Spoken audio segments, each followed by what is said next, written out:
to love and a time to hate, a time of war and a time of peace. What profit hath he that worketh in laboureth?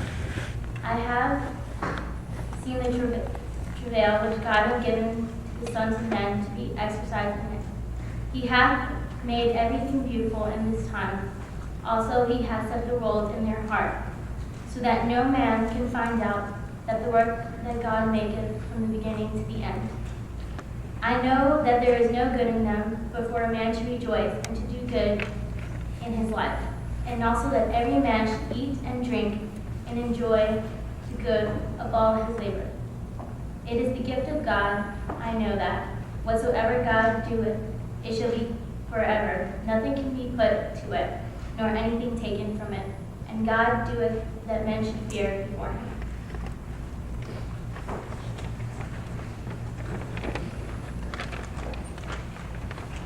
Please give Robbie a warm welcome.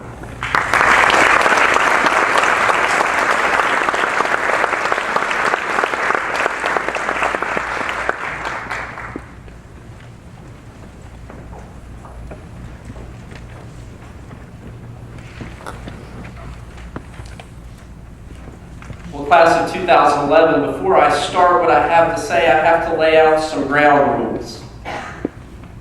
First off, Mr. Rogers called me into his office the other day, and you guys know how I am. When I get called into the office, it's generally bad. But this time it was good. In some ways, bad in the others. He sends his regrets.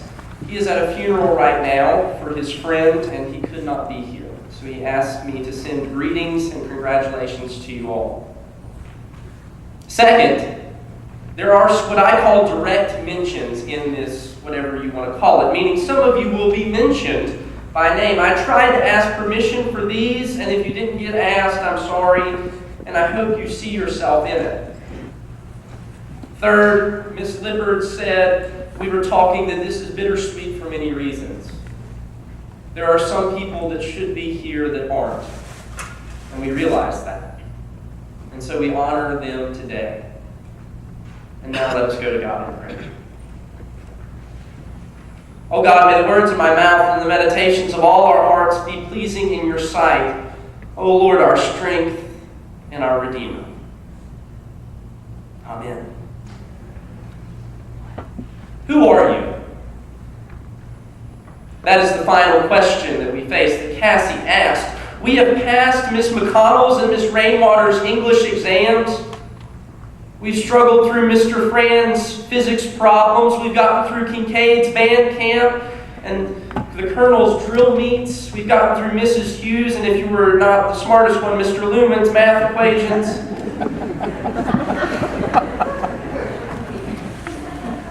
We've even gotten through Mr. Williams' famous touchdown greyhounds. But the question remains, one that we must ask ourselves: who are we?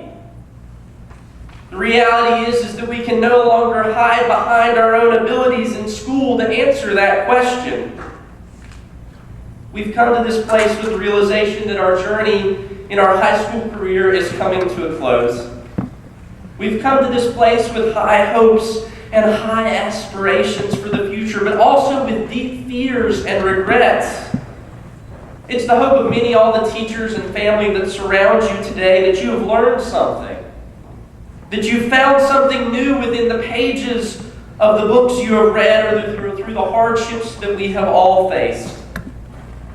We go to the scriptures of both the Judaic and the Christian texts and find that Ecclesiastes has it best put: to everything there is a season. To everything there is change. There's a Sanskrit that's over 2,000 years old that says the following: listen to the salutation of the dawn, look to this day, for it is the very life of life. In its brief course lie all the realities and the truth of existence, the joy of growth, the splendor of action, the glory of power. For yesterday is but a memory, and tomorrow a vision. But today well lived, listen to that, today well lived makes every yesterday a memory of happiness, and every tomorrow a vision of hope. Our yesterdays have not always been happy. Our tomorrows have not always looked bright, but today we come to this day with a vision of hope. We have a life of life. Today is the day. Jesus later in the Christian faith says that I came that they may have life and have it abundantly. What hope that is. But hope is hard to see, isn't it? In the fog that is our lives, we find ourselves strangely inadequate in the face of redemption. And I look to what was going on back in the day with this 1960s when Father William Quillett, who had something to say, he said, everyone's life is lived in a moment, and I have had mine. We've all had our moments, haven't we? Snapshots that pull us to the very fulcrum of our lives. The first time we walked through the halls right in there of this high school, or we heard the roaring voice of Larry Rogers over the intercom. You all remember that, I'm sure. The first time we all got to drive by ourselves. The first time we failed a test. The first time we buried a friend. I wonder if anyone ever realizes how much of an impact we have on each other. Breaking hearts, losing friends, gaining acclaim. Time is a fickle friend. It controls us. It creates us. It sustains us. It helps us answer the question of who we are. But the master of time, the God we worship, calls us to something more. Are we really who we claim to be, he asks. It has been my experience that no, we're not. And this is really preaching to me as much as it is to you. You guys all know me. That's the blessing and the curse of preaching to your student body is I've been 42 in an 18-year-old body for the longest time. I've worn a mask for so long, as we all have. There's a great poem with words such as these. Don't be fooled by me. Don't be fooled by the mask I wear, for I wear a mask. I wear 1,000 masks, masks that I'm afraid to take off, and none of them are me. Pretending is an art that's second nature with me, but don't be fooled. For God's sakes, don't be fooled. I'll give you the impression that I'm secure, that it's all sunny and unruffled with me, within as without, well as without. That confidence is my name, that coolness my game, that the water's calm, that I'm in command, that I don't need no one, but don't believe me. Please. Statesville High School, that speaks to us. We've played football, but lost relationships. We've gone to math class, but forgotten our family. We've gotten into the college that we wanted to, or the military branch that we wanted to, but we fall strangely short in the face of every challenge ahead of us. The poem goes on, my surface may be smooth, but my surface is my mask. My ever-varying and ever-concealing mask. Beneath me lies no smugness, no complacence. Beneath dwells the real me in confusion, in fear, in aloneness. But I hide this. I don't want anybody to know it. I panic at the thought of my weakness and fear exposing them. That's why I frantically create my masks to hide behind. They're nonchalant. They're sophisticated facades to help me pretend, to shield me from the glance that knows. But such a glance is precisely my salvation. My only salvation. And I know it. How many times have we had those glances? You know, my favorite class at Statesville High School my senior year was my song ensemble class. For those of you who don't know what that is, I got to help coordinate a rock band. I tell you this because something special happened in that class. Brooke Carter and Miss Kincaid and I talk about this all the time. When that class comes around, we get to be ourselves.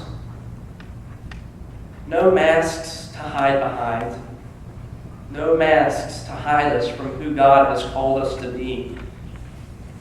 That realization came in surprising form. I'm reminded of what Edwin Elliot said, by being yourself, you put something wonderful in the world, something that was not there before. Or as Charles Wesley penned many years ago, we shall be lost in wonder, love, and praise. That moment that we are lost in the wonder of ourselves and of our God is transformative, life-changing, and can happen today.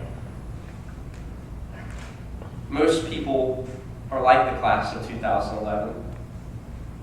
Our hearts are restless, and they tell us we can make a difference. That comes by being ourselves. People have told you, and I know, I've been there. People have told you that it isn't okay to be you, and they will continue to say it. Of course, they told people like Jesus that.